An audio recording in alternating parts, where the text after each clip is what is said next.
Indo British advanced pain clinic నొప్పిమాయం surgery దూరం for appointments 9155515563 తెలిస్తే నేను అక్కడికి వెళ్ళి నించున్నాను.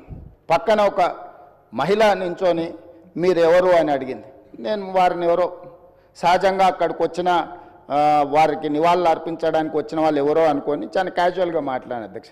కాసేపు అయినాక మాట్లాడితే వారు మన్మోహన్ సింగ్ గారి రెండవ కుమార్తె అంటే ఎంత సింపుల్గా ఎంత నిరాడంబరంగా వారి రెండవ కుమార్తె అక్కడ నించోవడం అనేది ఆ కుటుంబం యొక్క నిరాడంబరత అంటే ఒక ప్రధానమంత్రిగా 10 సంవత్సరాలు ఆర్బీఐ గవర్నర్గా ఆర్థిక మంత్రిగా వివిధ హోదాలలో ఈ దేశానికి సేవలు అందించిన మన్మోహన్ సింగ్ గారి కుటుంబము అంత నిరాడంబరత ప్రదర్శించి అంత సామాన్యులు అక్కడికి వచ్చిన వారి అభిమానులు వారి శ్రేయోభిలాషుల మధ్యలో నించొని వారి నివాళులు అర్పించే కార్యక్రమంలో పాల్గొన్నారంటే వారు ఒక గొప్ప విలువలతో వాళ్ళ పిల్లలని వాళ్ళ కుటుంబాన్ని ముందుకు నడిపించిండు. వాళ్ళ కుటుంబానికే కాదు అధ్యక్ష, ఈరోజు ఈ దేశ యువకులకు అందరికీ కూడా డాక్టర్ మన్మోహన్ సింగ్ గారు ఆదర్శము. వారి ఆదర్శాలను తీసుకొని వారి మేధోశక్తిని మన యువత అందిపుచ్చుకొని వారు ఇచ్చిన అవకాశాలను మనం ఈరోజు ప్రపంచానికి సేవలను అందించే ప్రపంచాన్నే శాసించే స్థాయికి ఈరోజు మన దేశం ఆర్థికంగా నిలబడ్డది అధ్యక్ష. ఆర్థికంగా రాజకీయంగా సాంకేతికంగా ఈరోజు అన్ని రకాలుగా ఈ దేశం బలపడ్డది. ఈ దేశం ప్రపంచంతో పోటీ పడుతున్నదంటే డాక్టర్ మన్మోహన్ సింగ్ గారి సేవలు ఎన్నో ఈ దేశానికి ఉపయోగపడ్డాయి అధ్యక్ష.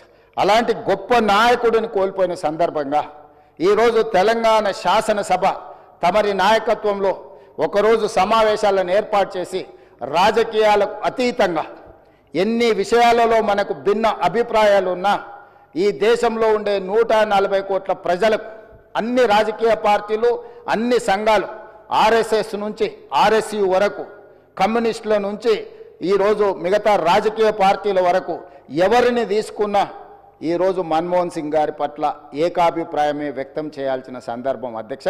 అందుకే మీ అందరి తరఫున సభలో అందరి సభ్యుల సంపూర్ణ సహకారంతో డాక్టర్ మన్మోహన్ సింగ్ గారికి భారతరత్న ఇచ్చి వారి గౌరవాన్ని ఏ పదవులైనా ఏ హోదాలైనా వాటికే వన్నె తీసుకొచ్చిన మన్మోహన్ సింగ్ గారు. అందుకే ఈరోజు వారికి భారతరత్న ఇవ్వాలని తమరి ముందు ఈ సభలో సభ్యులందరి ఆమోదం కోరుతూ ఈ తీర్మానాన్ని ప్రవేశపెట్టిన.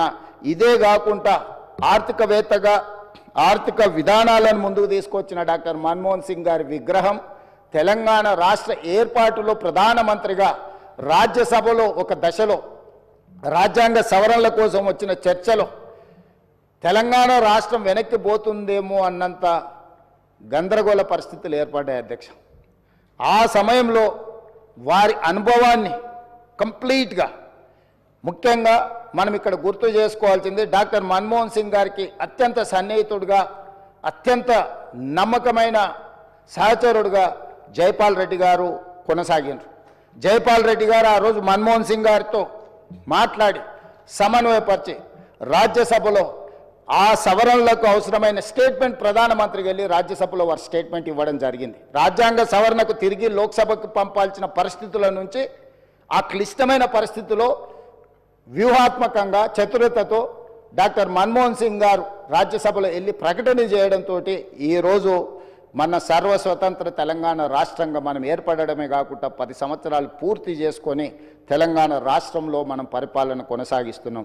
కాబట్టి ఈరోజు వారితో తెలంగాణకున్న ఈ బంధము మనం ఎప్పటికీ మర్చిపోలేనిది. కాబట్టి ఈరోజు తమరి అనుమతితోటి ఫైనాన్షియల్ డిస్ట్రిక్ట్లో ఒక మంచి ప్లేస్లో డాక్టర్ మన్మోహన్ సింగ్ గారి విగ్రహావిష్కరణ చేసుకోవడం ద్వారా శాశ్వతంగా మనము వారి వర్ధంతులు జయంతులు వారి జ్ఞాపకాలు శాశ్వతంగా తెలంగాణ ప్రజల గుండెల్లో పదిలమై ఉండే విధంగా ఇంకేదైనా సలహా సూచనలు ఎవరైనా ఇచ్చినా కూడా ఒక మంచి ప్రాంతంలో మాజీ ప్రధానమంత్రి డాక్టర్ మన్మోహన్ సింగ్ గారి విగ్రహాన్ని ప్రజలందరూ గుర్తుపెట్టుకునే విధంగా ప్రజలందరూ వారిని స్ఫూర్తి తీసుకునే విధంగా ఎక్కువగా ప్రజలు ఎక్కడైతే మమేకమవుతుంటారో కలుస్తుంటారో ఆ ప్రాంతంలో డాక్టర్ మన్మోహన్ సింగ్ గారి విగ్రహం ఉంటే మనందరికీ స్ఫూర్తి నింపిన వాడవుతారు. కాబట్టి ఈ సభలో ఒక నిర్ణయం తీసుకొని ఏ ప్రాంతంలో ఎక్కడ పెడితే బాగుంటుందో మనం తర్వాత అయినా చర్చించుకుందాం. కాకపోతే తెలంగాణ గడ్డ మీద డాక్టర్ మన్మోహన్ సింగ్ గారి విగ్రహం పెట్టుకోవడం అనేది సముచితమైన నిర్ణయం అని నేను భావిస్తున్నా. దానికి కూడా ఈ సభ ద్వారా ఆమోదం తెలపాల్సిందిగా సభ్యులందరినీ కోరుకుంటూ మీ దగ్గర సెలవు తీసుకుంటున్నాను అధ్యక్ష. ధన్యవాదాలు.